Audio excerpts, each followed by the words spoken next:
ሰላም ጤና ይስጥልኝ ውድ ቻናል ቤተሰብ ተከታታዮች ሰላም እንዴት አላችሁ? አሁን የወጡ መረጃዎች አሉ። እነሱ ጉዳዮች የምንዳስስ ሲሆናል። የመንግስት የሰላም ጥሪ ተቀበላሉ። በጋሸና በነበረው ውጊያ ላይ በፋኖች የገጠማቸው አለመግባባት ምንድን ነው? እሱን የምንቃኝበት ይሆናል። በፍቅሩ ሙልዬና በበለጠ ሸጋው ተብሎ በሚታወቀው እንዲሁም በምሬ ወዳጅነህ ወደ ለየለት እርስ በርስ አለመግባባት ውስጥ ገብተዋል። እሱን ጉዳይ በአጽንኦት የምናነሳው ይሆናል። ወደ ቀዳሚ መረጃችን ቀጥታ የምናልፈው የሆነው መንግስት ያቀረበለችን ሰላም ጥሪ የተቀበሉ ወንድሞች አሉ። እነዚህ ወንድሞች በተለይ በፋርጣ ወረዳ ማለት ነው የጉና ክፍለ ጦር ብርጌድ አባልና አለቃ በተለይ አዛዥ ሁሉ የነበሩ አሉ። እነዚህ እስከ 4 የሚደርሱ ወንድሞች ናቸው። እስከ ሙሉ ትጥቃቸው መንግስት ያቀረበላቸውን ሰላም ጥሪ ተቀብለው የገበሩ ጀንበሩ ገብረ መስቀል ተብሎ የሚታወቀው የዘመቻ መምሪያ ኃላፊ የነበረ ነው። በተለይ የዚህ የጉና ክፍለ ጦር ማለት የነ ፍቅሩ ሙልዬ ያሉበት ማለት ነው። ባጭሩ የነሱ የጉና ክፍለ ጦር አባል አይደለ፣ በዛ ያለው ጉዳይ ነው። ስለዚህ ከነዚህ ውስጥ አንዱ የዘመቻ መምሪያ ኃላፊ ጀንበሩ ገብረ መስቀል ተብሎ የሚታወቀው የዘመቻ መምሪያ ኃላፊ የነበረው ይህ መንግስትን ሰላም ተቀብለው ገብቷል። ሌላኛው ጉዳይ ደግሞ ገብረ ዮሐንስ አበበ የፎገራ ወረዳ ተወላጅ የሆነ በዚሁ ቀጠና አብሮ አባልነት ሲያገለግል የነበረ ነው፣ በጉና ክፍለ ጦር ማለት ነው። ሌላኛው ጉዳይ ጌጡ አለም ድረስ የጋፋት ሻለቃ ፋይናንስ ኃላፊ ሻለቃና የፋይናንስ ኃላፊ የሆነ የጉና ክፍለ ጦር አባልነት አብሮ የሚያገለግል ዋናው ጉና ክፍለ ጦር ብርጌድ አባል ናቸው። በዚህ ውስጥ ግን የጋፋት ሻለቃ ነው፣ የፋይናንስ ኃላፊ ነው። የዘመቻ መምሪያ ኃላፊ ጀንበሩ ገብረ መስቀል ነው። ሌላኛው በአራተኛ ደረጃ እዚሁ የመንግስት የሰላም ጥሪ ከተቀበሉት ውስጥ ማለት ነው እሱ ባሉ አባይ ነው። በአባልነት አብሮ ታጥቆ ሲንቀሳቀስ የነበር እነዚህ 4 ወንድሞች የጉና ክፍለ ጦር አባል የነበሩ የዘመቻ መምሪያ ኃላፊ የጋፋት ሻለቃና የፋይናንስ ኃላፊ ጨምሮ እስከነ ሙሉ ትጥቃቸው መንግስት ያቀርበላቸው የሰላም ጥሪ ተቀብለው ገብቷል ማለት ነው። በዚሁ ቀጠና እዚሁ ጋር ከምናነሳቸው ዋነኛ ጉዳዮች ጉና ክፍለ ጦር ማለት ፋኖች ጥሩ እንቅስቃሴ ካለው እና ተስፋ ከሚጥሉበት አንዱ ብርጌድ ብለው ከሚያስቡት ይሄ ነበር። ከነሱ ውስጥ እንግዲህ የዘመቻ መምሪያ ኃላፊውና የፋይናንስ ኃላፊው 2 ሌላ ጓዷቸውን አስከትለው እንግዲህ ትፍለው መንግስት ያቀርበላቸው የሰላም ጥሪ ተቀብለው ገብቷን ክፍተት እየፈጠረ የመጣበት ሁኔታ አመላካች ጉዳይ ነው። ይህ ብቻ ሳይሆን በተለይ ጋሸና ላይ የተፈጠረውን ጉዳይ የምናነሳበት ይሆናል። በዋነኛነት ጋሸና ላይ እንግዲህ በተለይ እነ ምሬ ወዳጅነህ መካነ ሰላም ላይ የፈጸሙትን ከጀርባቸው ሻዕቢያንና ህወሓትን በማሰለፍ ባደረጉት ውጊያ እናስታውሳለን። ያን ለመድገም አሁንም ጋሸና ላይ ከጀርባቸው ሻዕቢያንና ህወሓትን በማሰለፍ መንግስት በፊት መረጃ ስለነበረው በተጠናና በተዘጋጀ መልኩ አይቀጡ ቅጣት ተቀጠው ወደ መጡበት ተመልሰዋል። በርካቶችም እዚህ በፊት እንዳስታውሷቸው እነዚህ በምርኮኝነት ገቢ ተደርጓል ማለት ነው። ይህ ብቻ ሳይሆን በተለይ በገጠሟቸው ከፍተኛ ኪሳራ ምክንያት አለመግባባት ገጥሟቸዋል። በተለይ የተነሳበት ምክንያት ዋነኛ ፍቅሩ ሙልዬ የሚባለውና በለጠ ሸጋው በሁለቱ መካከል አሁን እየከረረ የመጣው እንዲሁም ምሬ ወዳጅነህ ጨምሮ ማለት ነው። ፍቅሩ ሙልዬ እንግዲህ ኮማንድ ነው፣ በመከላከያነትም ከተራ ወታደር ጀምሮ ነበረ። ምሬ ወዳጅነህ ደግሞ ያረቂ ነጋዴ እንደነበር ብዙዎች እንዳልተማረ የሚታወቅ እንደሆነ መረጃ እያወጡ ይገኛሉ።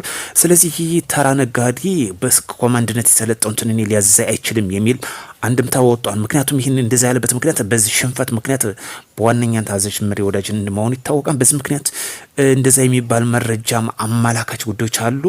በተለይ በለጠ ሸጋውና በሙሉ ወዳጅነህ ደግሞ የቁሳቁስ ግብዓት ጥረት ነበረና በዚህ ምክንያት እንግዲህ አንዱ በአንዱ ላይ የማልበስ ክረት ውስጥ የገቡት ሁኔታ የሚያመላክት ጉዳይ ነው። ስለዚህ የሚያመላክተው ባጭሩ በምሬ ወዳጅነህ በለጠ ሸጋው እና በፍቅሩ ሙልዬ በሶስቱ ክንፍ ባለበት ውስጥ አሁን እርስ በርሱ እየከረረ የመጣበት ሁኔታ ነው።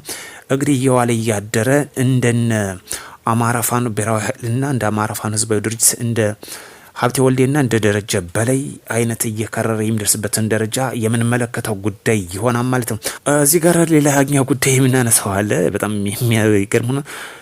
ጃዊ ወረዳ ወበል ቀበሌ ላይ ማስተዋል አለማየሁ እንግዲህ ስልክ ተንቀሳቅሶ የእጅ ስልክ ተሰጥቶት የግድግዳ ስልክ አይነት የነበረው እጀታ ያለው ተንቀሳቃሽ ስልክ ተሰጥቶት መረጃ እንዲያቀብል ነው። እንግዲህ ያልሰለጠነን እንግዲህ አስታጥቆ መላክ እጅግ የሚገርም ሁኔታ ነው። ቢያንስ እንኳን የኪስ ስልክ ቢሰጡት ምን አለ ብዬ አስባለሁ። ልክ ስልክ ይዞ መረጃ በሚያቀብልበት ሰዓት ሙሉ በሙሉ ተይዟን ከጓዶቹ ጋር ሆኖ የሚያሳፍር ጉዳይ ነው። ቢያንስ በዚህ ደረጃ ድረስ እንደዚህ ሰው መላካቸው የሚያሳፍር ጉዳይ ነው። ለማንኛውም የሚጠቅመውና የሚበጀው መንግስት ያቀርብልኝ ሰላም ጥሪ መቀበል ብቻ ነው። ፋኖች አሁን በጣም እነዚህ ፋኖ መሪ የሚባል ባለሀብቶች ናቸው። እነ ዘመነ ካሴ፣ እነ ሀብቴ ወልዴ፣ እነ መሪ ወዳጅን፣ እነ መክተማሙ አሁን ባለሀብቶች ናቸው። በጣም ይዘርፋሉ። ታርቆ ራሱ ባለሀብት ነው። ለምን እንደዛ ትላለል ምትል ብዙዎች በርካቶች ልትኖር ትችላላችሁ። እኔ ባይን ብሌን ቁሜ ራሴ ያየሁት ከባህር ዳር መራዊ ድረስ ልዩም ቦታ ልጠቅስላቸው ይችላለሁ።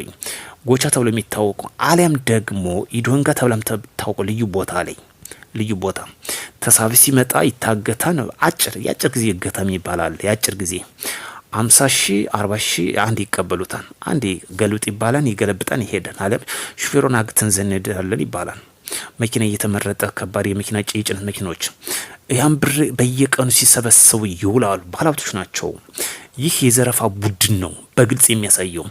ክፍተት ሲገኝ የመሰረተ ልማቶችን አውድመው ይወጣሉ። ይህ የአማራ ትግል የህልውና ትግል ትሉታላችሁ። በጣም የሚያሳፍር ጉዳይና የሚያሳዝን ጉዳይ ነው። ጅጋር የተፈጸመው ይህ ነው። ደንበጫ የተፈጸመው ይህ ነው። መሰረተ ልማቶችን አውድሞ ጤና ጣቢያዎችን መውጣት። ከዚህ ጋር እየይዘን ለማንኛውም ወደ ጤና ጣቢያ ከዞርን አይቀርም የጤና ሚኒስትር ዶክተር መድስ ዳባ ለዘጠኝ ክልሎች እንግዲህ አምቡላንስ በበጎ አድራጎት ተለግሷል ማለት ነው። ይህ አምቡላንስ ተንቀሳቃሽ ክሊኒክ ተብሎ ይታወቃል።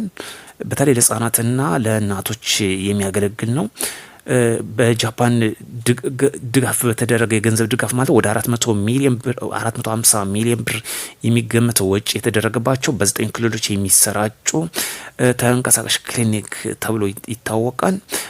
በጣም የሚገርመኝ ይሄ አምቡላንስ መቼም ወደዚህ ክልል መምጣቱ አይቀርምና በጦርነት በኢኮኖሚ በአምቡላንሶች የተጎዳ ስለሆነ ይህን ለጦር ውጊያ መቼም ያገለግላል ብላችሁ ተወዙት ይሆናል ብዬ አስባለሁኝ። አሳፋሪ ድርጊቱ ነው የሚፈጽሙት። አሳፋሪ ድርጊት። እነዚህ ተንቀሳቃሽ አምቡላንሶች ባለበት አካባቢ አገልግሎት መስጠት የሚችል ነው። ተንቀሳቃሽ ክሊኒክ የሚባለው ውስጥ ላይ ያሉት የሚያስፈልጉት እና ለህጻናትና ለእናቶች የሚያገለግል ጉዳይ ነው። እጅግ ደስ የሚል ጉዳይ ነው። በተለይ በገጠሩ አካባቢ ያሉ እናቶች፣ ህጻናት ለዚህ ክፉኛ ተጎጂ የሆኑበት የሚገኝ ነው። ስለዚህ በዛ አጋጣሚ ማሳሰብ የሚፈልገው መቼስ ጸረ አምቡላንስ የሆናችሁ የአማራ ነጻ አውጪ ባዮች ይህን ምግብ ተጠቀሙበት ይሆናል። መቼም አታፍሩምና ላሳስባቸው ፈልጋለሁ። እና ፋኖ ባጭሮ አሁን ያለበት ቁማና እጅግ ዘረፋ ላይ የተሰማራ ቡድን መሆኑን በግልጽ ልነግራችሁ ፈልጋለሁ። በሌላ ቪዲዮ እስክንገናኝ መልካም ቆይታ እንዲሆንላችሁ ከወዲሁ ተመኘው።